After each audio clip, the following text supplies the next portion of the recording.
நம்ம மனிதர்கள் இன்னுமே முழுமையாக கண்டுபிடிக்க முடியாத ஒரு விஷயம் அப்படின்னா அது நம்மளோட பிரபஞ்சம் தான்.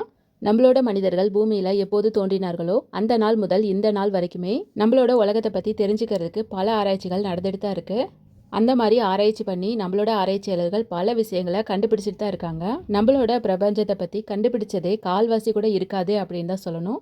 நம்மளோட பிரபஞ்சத்தை பற்றி ஆராய்ச்சி பண்ணி அவங்க கண்டுபிடிச்சிருக்காங்க இல்லையா, அதை எப்படி கண்டுபிடிச்சாங்க, நம்மளோட பிரபஞ்சம் எவ்வளவு பெரியது, அதை அவங்க எந்த டெக்னாலஜிலாம் யூஸ் பண்ணி கண்டுபிடிச்சாங்க அப்படிங்கிறத இந்த வீடியோவில் பார்த்து தெரிஞ்சுக்கலாம். வீடியோ ரொம்பவே இன்ட்ரெஸ்டிங்காக இருக்கும். வீடியோவை ஸ்கிப் பண்ணாமல் பாருங்கள். நீங்கள் சேனலுக்குள்ளே புதுசாக வந்திருக்கீங்கன்னா சேனலை சப்ஸ்கிரைப் பண்ணிக்கோங்க.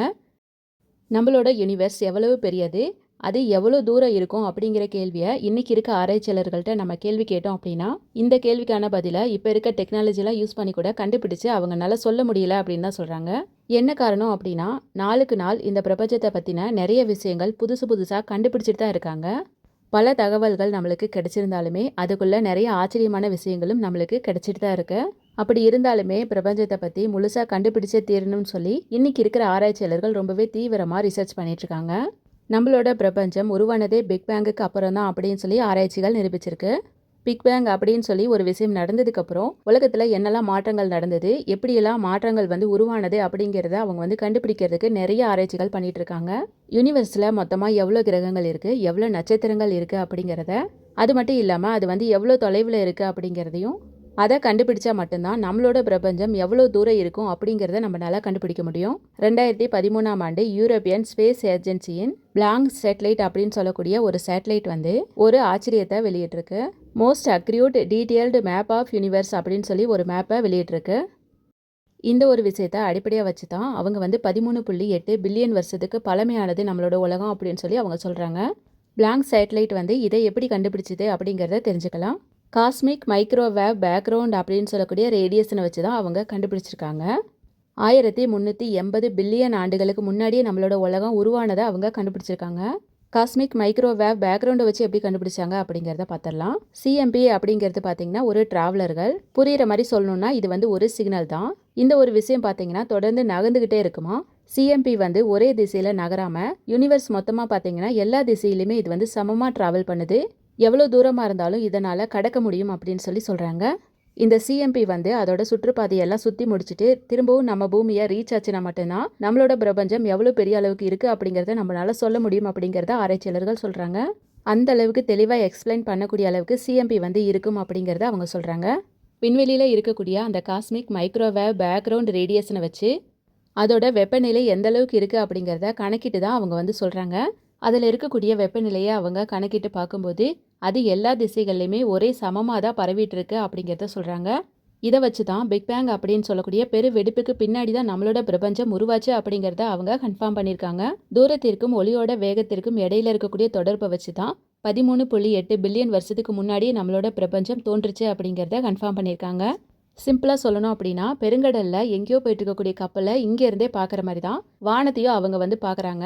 நம்ம பூமியிலேருந்து இங்கே இருக்கக்கூடிய அதிநவீனமான தொலைநோக்கியை வச்சு யூனிவர்ஸோட எல்லா திசைகளிலுமே இருக்கக்கூடிய தூரத்தை அவங்க பார்க்குறாங்க. அந்த மாதிரி பார்க்கும்போது எல்லாமே 13.8 பில்லியன் லைட் இயர்ஸ் தூரம் அப்படின்னு தான் காமிக்குது. நம்மளோட பூமி கோள வடிவத்தில் இருக்குது அப்படிங்கிறது நம்ம எல்லாத்துக்குமே தெரியும். அதே மாதிரி தான் விஞ்ஞானிகள் நம்மளோட பிரபஞ்சத்தையும் ஒரு கோள வடிவில் உருவாக்கியிருக்காங்க. ஆராய்ச்சியாளர்கள் உருவாக்கி வச்சிருக்கக்கூடிய அந்த கோள வடிவ மேப்பில் நம்மளோட பூமி, அதாவது சூரிய குடும்பமே ஒரு அங்கமாக தான் இருக்கும். அவங்க உருவாக்கி வச்சிருக்கக்கூடிய அந்த கோள வடிவ மேப்பை வச்சு தான் அவங்க ஆராய்ச்சியாக பண்ணிட்டு இருக்காங்க. அந்த மாதிரி அந்த கோள வடிவத்தில் இருக்கக்கூடிய அந்த எல்லையை விண்பொருட்கள் கட்டுப்படுத்தாது அப்படின்னு சொல்கிறாங்க. அதில் இருக்கக்கூடிய விண்பொருட்கள் எல்லாமே அதோட இஷ்டத்துக்கு விரிவடைஞ்சு போயிட்டே தான் இருக்கும் அப்படிங்கிறத அவங்க மென்ஷன் பண்ணுறாங்க. அதாவது சிம்பிளாக சொல்லணும்னா பிரபஞ்சம் கண்டினியூஸ் எக்ஸ்பாண்டிங், அதாவது விரிவடைஞ்சிட்டே போயிட்டுருக்கு அப்படிங்கிறத அவங்க சொல்கிறாங்க. சிம்பிளாக சொல்லணும்னா நம்மளோட பிரபஞ்சம் இந்த செகண்ட் எவ்வளோ தூரம் அப்படிங்கிறத கூட நம்மளால கண்டுபிடிச்சு சொல்ல முடியாது. அது இன்னுமே விரிவடைஞ்சு போயிட்டே தான் இருக்கும் அப்படிங்கிறத அவங்க மென்ஷன் பண்ணி சொல்கிறாங்க. யூனிவர்ஸோட சேஃபை வச்சு ஆராய்ச்சி பண்ணி பார்க்கும்போது அதோட தூரம் 28 பில்லியன் லைட் இயர்ஸ் அளவுக்கு இருக்கும் அப்படின்னு சொல்லி அவங்களுக்கு தெரிய வந்திருக்கு. ஆரம்பத்தில் பார்க்கும்போது 13.8 பில்லியன் லைட் இயர்ஸ் தூரம் இருக்கலாம் அப்படிங்கிறத அவங்க கண்டுபிடிச்சாங்க. அதையெல்லாம் இது உடச்சி தகர்த்து எறிகிற மாதிரி 28 பில்லியன் லைட் இயர்ஸ் தூரம் வரைக்கும் இது காமிக்குது. இந்த ஒரு விஷயம் நம்ம எல்லாருக்குமே மிகப்பெரிய ஆச்சரியத்தை கொடுக்க தான் செய்யும். இதை வச்சு பார்க்கும்போது பிரபஞ்சம் அப்படிங்கிற ஒன்று நிலையானது கிடையாது, கண்டினியூவாக விரிவடைஞ்சிட்டே போயிட்டுருக்கு அப்படிங்கிறது நமக்கு தெரிய வந்திருக்கு. பிக் பேங் பெருவெடிப்புக்கு பின்னாடி 13.8 லைட் இயர்ஸ் தூரம் இருந்திருக்கு. இப்போ வரைக்குமே யூனிவர்ஸ் வந்து தன்னை பெருசாக்கிட்டே தான் போயிட்டுருக்கான். பிரபஞ்சம் விரிவடைஞ்சிட்டே தான் போயிட்டுருக்கு அப்படிங்கிறது நமக்கு தெரிய வந்தாலும், அது வந்து ஒரே சீராக ஒரே நேர்கோட்டில் பயணம் பண்ணுதா, இல்லைன்னா எல்லா திசையிலையுமே அது வந்து பயணம் பண்ணுதா அப்படிங்கிறது ஆராய்ச்சியாளர்கள் ஆராய்ச்சி பண்ணி பார்த்துருக்காங்க.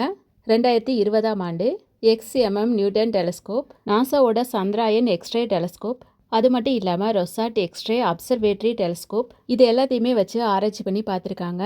இதன் அடிப்படையில் பார்க்கும்போது மேலும் புதிய தகவல்கள் கிடைச்சிருக்கு. நம்மளோட யூனிவர்ஸ், அதாவது நம்மளோட பிரபஞ்சம் ஒரே திசையில இல்லாமல் ஒரே வேகத்துலையும் இல்லாமல் அதோட இஷ்டத்துக்கு ஒவ்வொரு திசைகள்லையுமே ஒவ்வொரு வேகத்தில் எக்ஸ்பாண்டிங் ஆகிட்டு போயிட்டுருக்கு அப்படிங்கிறத அவங்க சொல்கிறாங்க. இந்த ஒரு விஷயம்தான் ஆராய்ச்சியாளர்கள்ட்ட பெரிய குழப்பத்தை ஏற்படுத்துது. என்ன காரணம்னு பார்த்தீங்கன்னா, பிரபஞ்சம் வந்து எக்ஸ்பாண்டிங் ஆகிறது ஒரே சீராக இருந்துச்சு அப்படின்னா அவங்க கண்டுபிடிக்கிறதுக்கு ரொம்ப ஈஸியாக இருக்கும். இது வந்து தன்னோட இஷ்டத்துக்கு விரிவடைச்சிட்டே போகிறனால அவங்களுக்கு தூரத்தை கண்டுபிடிக்கிறதுக்கு பெரிய சிக்கலை ஏற்படுத்துது. சிம்பிளாக சொல்லணும் அப்படின்னா, யூனிவர்ஸ் வந்து ரேண்டமாக இல்லாமல் அதோட இஷ்டத்துக்கு எக்ஸ்பாண்டிங் ஆகிட்டு இருக்கு. அதுக்கப்புறம் நடத்தின ஆராய்ச்சி படி பார்க்கும்போது இதோட சீரற்ற வேகம் வந்து டார்க் எனர்ஜியால தான் நடக்குது அப்படின்னு சொல்கிறாங்க. பிரபஞ்சம் விரிவடைஞ்சிட்டே போகிறத தன்னோட கட்டுப்பாட்டில் வச்சிருக்கிறது டார்க் எனர்ஜி தான் அப்படின்னு சொல்கிறாங்க. யூனிவர்ஸ் வந்து சீரற்ற வேகத்தில் பயணிக்கிறதுக்கும் டார்க் எனர்ஜி முக்கியமான காரணமாக இருக்குது. இதை வந்து ESA ஆராய்ச்சியாளர்கள் கன்ஃபார்ம் பண்ணுறாங்க. அடுத்ததாக வந்து நம்மளோட யூனிவர்ஸோட சைஸ் எவ்வளோ அப்படிங்கிறத தெரிஞ்சுக்கலாம். இது கொஞ்சம் கஷ்டமான கேள்வி தான். 13.8 பில்லியன் வருஷத்துக்கு முன்னாடி பிக் பேங் அப்படிங்கிற ஒரு பெருவெடிப்பு நடந்தது அப்படிங்கிறது நமக்கு தெரியும். அந்த சமயத்தில் நம்மளோட பிரபஞ்சத்தோட வயசு 13.8 லைட் இயர்ஸ். யூனிவர்ஸ் வந்து அதுலேருந்தே விரிவடைஞ்சிட்டு தான் போயிட்டுருக்கு. அப்படி பார்க்கும்போது ஒளியோட வேகத்தில் அது வந்து விரிவடைஞ்சிட்டே போயிட்டு இருந்துச்சு அப்படின்னா அதோட தூரமும் 13.8 பில்லியனாக தான் இருந்திருக்கணும். ஆனால் அப்படி இல்லாமல் ஒளியோட வேகத்துக்கும் அதிகமாக நம்மளோட பிரபஞ்சம் எக்ஸ்பாண்டிங் ஆகிட்டுருக்கு அப்படிங்கிறத சொல்கிறாங்க. சிம்பிளாக சொல்லணும் அப்படின்னா, பிரபஞ்சத்தோட வயதை விட பிரபஞ்சத்தோட தூரம் வந்து அதிகமாயிருக்கான். இன்றைய பிரபஞ்சத்தோட தூரம் எவ்வளோ இருக்கும் அப்படிங்கிறத பார்த்துடலாம். 2026 பார்க்கும்போது கிட்டத்தட்ட 93 பில்லியன் லைட் இயர்ஸ் டயாமீட்டர் அப்படின்னு சொல்லி கணக்கெடுத்திருக்காங்க. சிம்பிளாக சொல்லணும் அப்படின்னா, நம்மளோட பூமியிலிருந்து ஒரு திசையில் மட்டும் கணக்கெடுத்து பார்த்தோம்னா கிட்டத்தட்ட 46.5 பில்லியன் லைட் இயர்ஸ் தூரம் வரைக்கும் கண்டுபிடிச்சிருக்காங்க. அப்சர்வபிள் யூனிவர்ஸ் அப்படின்னு பார்க்கும்போதே 93 பில்லியன் லைட் இயர்ஸ் அப்படின்னு சொல்லி இன்னைக்கு வரைக்கும் கணக்கெடுத்திருக்காங்க. இந்த ஒரு விஷயத்த கண்டிப்பாக நம்ம யோசிச்சு பார்க்கணும். நம்மளோட கண்களுக்கு தெரிகிற தூரமே நமக்கு அதிகம்தான். 93 பில்லியன் லைட் இயர்ஸ் தூரம் அப்படின்னா அது வந்து எவ்வளோ தூரம் இருக்கும் அப்படிங்கிறத யோசிச்சு பாருங்க. இவ்வளோ தூரத்தில் நம்மளோட கேலக்ஸி எங்கே இருக்கும், கேலக்ஸிக்குள்ளே நம்மளோட எர்த்து எங்கே இருக்கும், அதில் நம்ம எங்கே இருப்போம் அப்படிங்கிறது யோசிச்சு பாருங்க. நினச்சாலே கண்டிப்பாக நம்மளை பிரமிக்க வைக்கும். நம்மளோட உலகம் எப்போதுமே புரியாத புதிர் தான். இன்றைக்கான வீடியோ உங்களுக்கு பிடிச்சிருக்குன்னு நினைக்கிறேன். வீடியோ பிடிச்சிருந்துச்சு அப்படின்னா ஒரு லைக் கொடுத்துருங்க. இதே மாதிரி இன்ட்ரெஸ்டிங்கான வீடியோக்கு இந்த சேனலை சப்ஸ்கிரைப் பண்ணிக்கோங்க.